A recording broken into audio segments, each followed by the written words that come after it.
Amigos y amigas, tenemos a continuación los consejos legales de mi socio Ray Fasano, quien nos habla de un caso reciente de la Junta de Apelaciones de Inmigración, que en inglés se llama Board of Immigration Appeals. Y desde que vino ese caso tan importante el año pasado, 2018, que se llama Pereira versus Sessions, los diferentes departamentos de inmigración y las cortes también han atacado a Pereira y han tratado de disminuirlo, y lo han hecho, y eso nos explica a continuación Ray Fasano. Pero sabemos también que las cortes federales no siempre están de acuerdo con el gobierno, y también este caso de Pereira versus Sessions va a regresar eventualmente a la Corte Suprema de Estados Unidos. Básicamente, la idea central de Pereira es que el primer documento que le dieron a la persona cuando le detuvieron a un inmigrante en la frontera o en una redada en el trabajo, donde sea, el primer formulario, el primer documento que le dan normalmente a la persona, los de inmigración, los de ICE, se llama Notice to Appear, o sea, notificación de comparecer en corte. Ese documento notifica a la persona que después va a tener que presentarse en la Corte de Inmigración. Lo que dijo la Corte Suprema de Estados Unidos en Pereira versus Sessions en el 2018, en junio, es que si ese documento no tenía al pie del documento ni la fecha ni la hora de la corte, es inválido. Y por lo tanto, la orden de deportación también es inválida. Y también, por lo tanto, todo el tiempo que ha estado aquí la persona cuenta y esa persona califica para la cancelación de la deportación. O sea, el caso de los 10 años. Entonces, veamos a mi socio Ray Fasano explicando estos casos recientes de la Junta de Apelaciones de Inmigración que atacan a Pereira y por ahora disminuyen el poder de Pereira. Mi socio Ray Fasano. Hola a todos, mi nombre es Ray Fasano de la firma de abogados de Yuma, Madeo y Fasano. Recientemente, la Junta de Apelaciones de Inmigración, el BIA, Board of Immigration Appeals, hizo una decisión con respecto al caso famoso de Pereira versus Sessions, que es un caso de la Corte Suprema de Estados Unidos. Y el caso de la Junta es Mendoza Hernández, y en este caso reciente, la Junta de Apelaciones dijo que si a la persona le dieron un Notice to Appear, una notificación de comparecer en corte que no tenía ni la fecha ni la hora de la corte, la persona no acumula presencia en este país si la corte le dio una segunda notificación después. Esto es muy complicado, entonces quiero hacerlo en partes para ustedes. Esto es muy importante para todas las personas que alguna vez fueron detenidas por inmigración. Yo conozco muchas personas cada semana que fueron detenidas en la frontera, salieron libres y nunca regresaron a la corte, ya sea porque estaban alojadas donde una persona que botó su correo o se lo robó, o se mudaron de casa sin notificar a inmigración de su cambio de dirección, o simplemente tenían demasiado miedo de ir a la corte. Pero sea cual sea la razón, hay miles y miles de personas en este país que tienen una orden de deportación previa y muchas veces ni siquiera lo saben. Ahora, ¿qué pasó en el caso del año anterior, 2018, en el caso de Pereira versus Sessions, ese caso de la Corte Suprema de Estados Unidos? La Corte Suprema dijo muy generalmente que si a la persona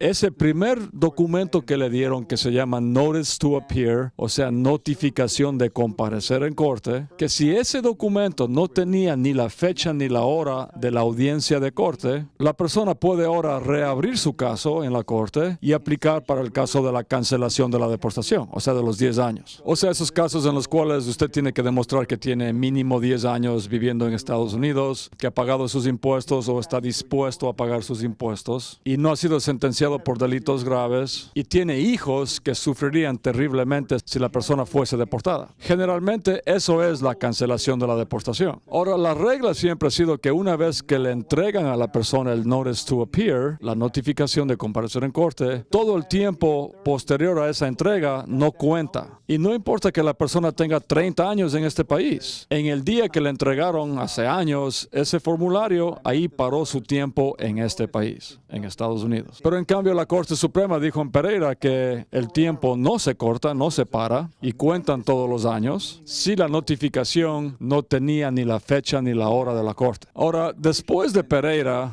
que fue un caso tremendo que ayudó a muchísima gente, a millones de personas. Tuvimos al Servicio de Inmigración, al Departamento de Homeland Security y a las Cortes de Inmigración que no querían obedecer las órdenes bajo Pereira. Entonces, recientemente tuvimos un golpe muy fuerte en contra de Pereira con este caso de Mendoza Hernández, en la cual la Junta de Apelaciones de Inmigración ha dicho lo siguiente: en Pereira, esa regla que corta el tiempo, o sea, una vez más, cuando le entregaron a la persona su notice to appear, en esa fecha se le paró el tiempo, se le cortó el tiempo y todo el tiempo subsiguiente no cuenta. La Junta ha dicho que Pereira aplica solamente si no le entregaron a la persona una segunda notificación de la Corte. Y en el caso de Pereira mismo, o sea, el caso del señor Pereira, ese individuo nunca recibió una segunda notificación. En Mendoza Hernández, la Junta de Apelaciones está diciendo que al darle a la persona una segunda notificación, el defecto de la primera notificación queda curada, queda perfeccionada, queda compuesto, con la condición, por supuesto, que la segunda notificación sí tenga la fecha y la hora de la corte. Nuestra posición es que esto es una mala interpretación, una interpretación equivocada del caso de Pereira. Y de hecho, la Junta de Apelaciones sí dice que en su decisión que Pereira puede ser interpretado de varias diferentes maneras. Pero ellos han decidido interpretarlo de una manera que les he explicado a ustedes el día de hoy. Y esta es una manera muy mala para los inmigrantes.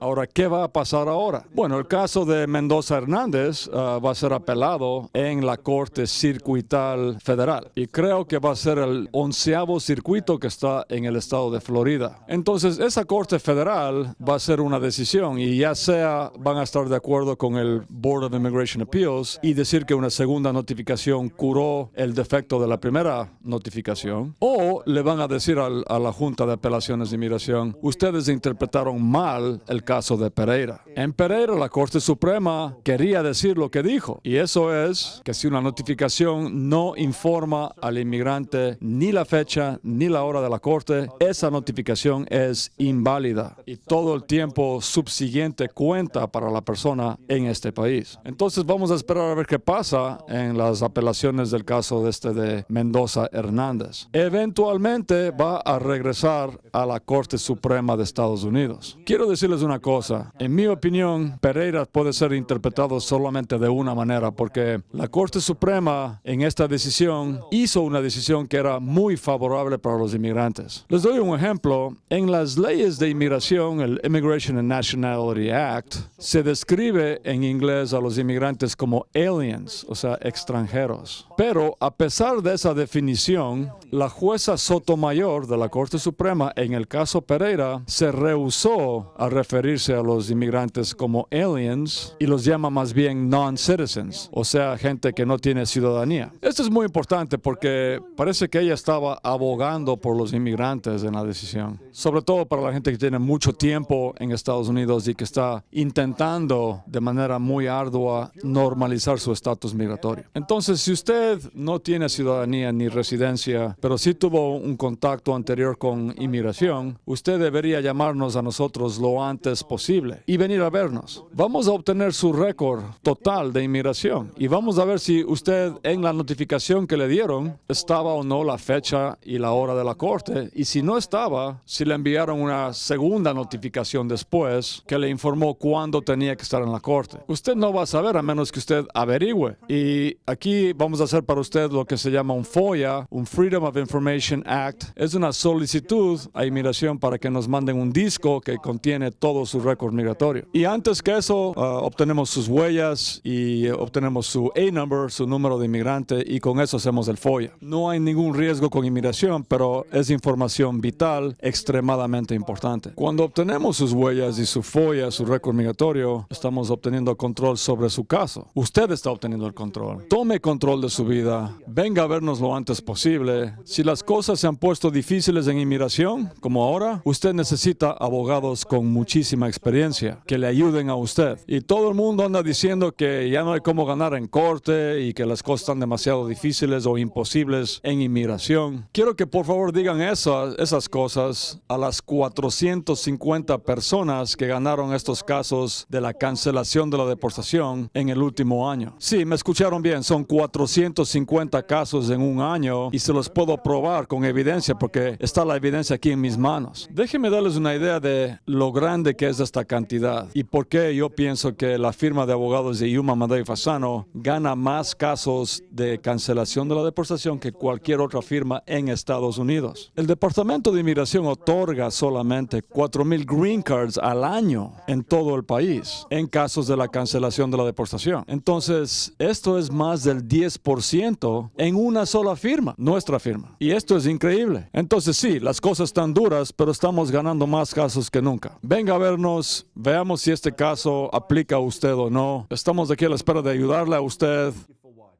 Y a continuación, unas preguntas de la gente en la avenida Roosevelt en Queens.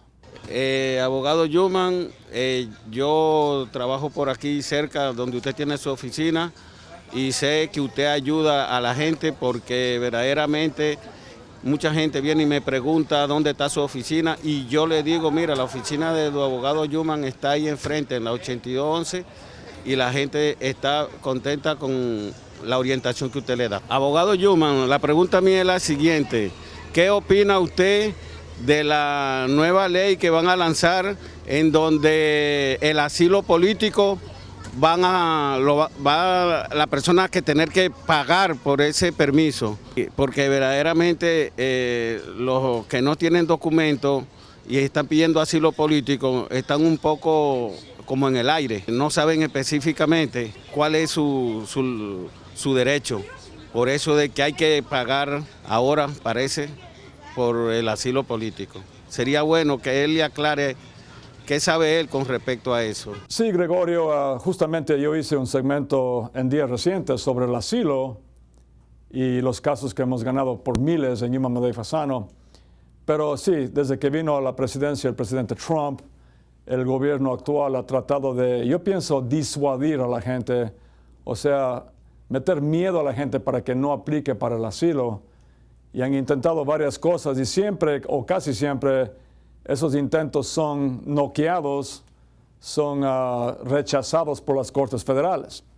Mi opinión es que cobrar a los inmigrantes que aplican para el asilo por el formulario va en contra de, bueno, es verdad, va en contra de las leyes que han estado por décadas en este país.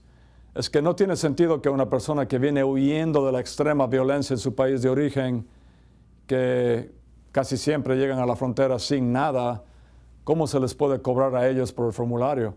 Más bien el permiso de trabajo que les dan mientras esperan la decisión en su caso es justamente para que la persona pueda comer, para que pueda sobrevivir.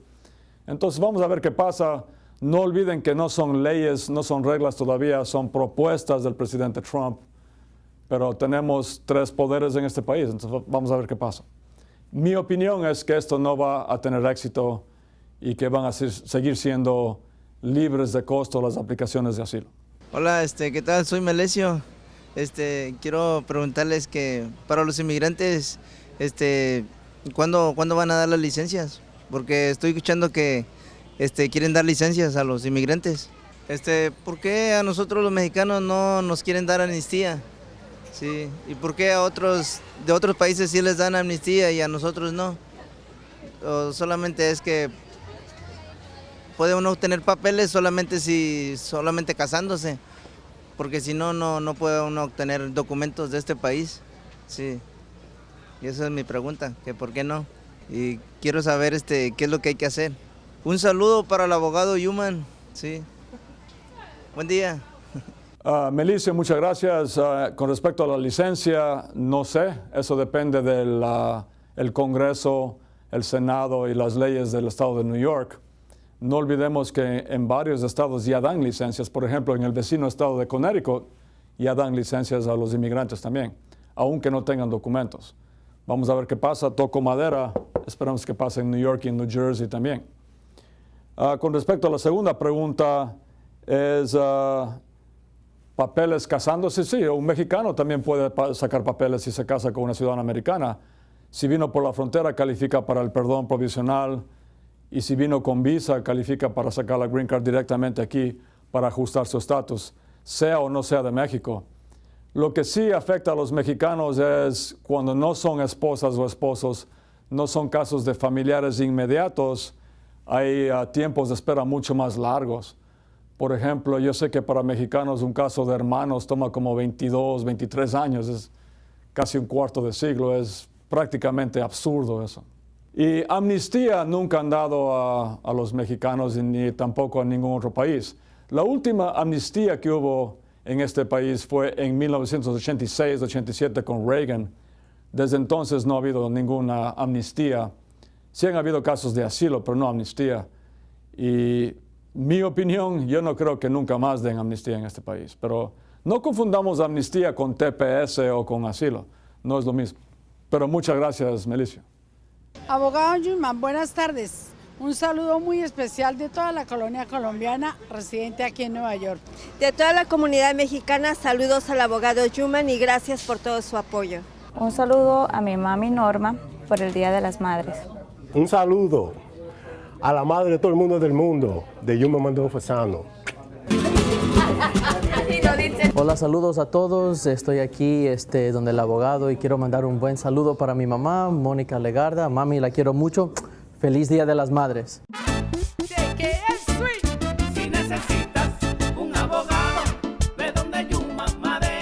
Y quería agradecerles también por sus mensajes y la gran acogida y la sintonía que tenemos en Hablando de Inmigración con el abogado Rodney Yuman. Muchas gracias.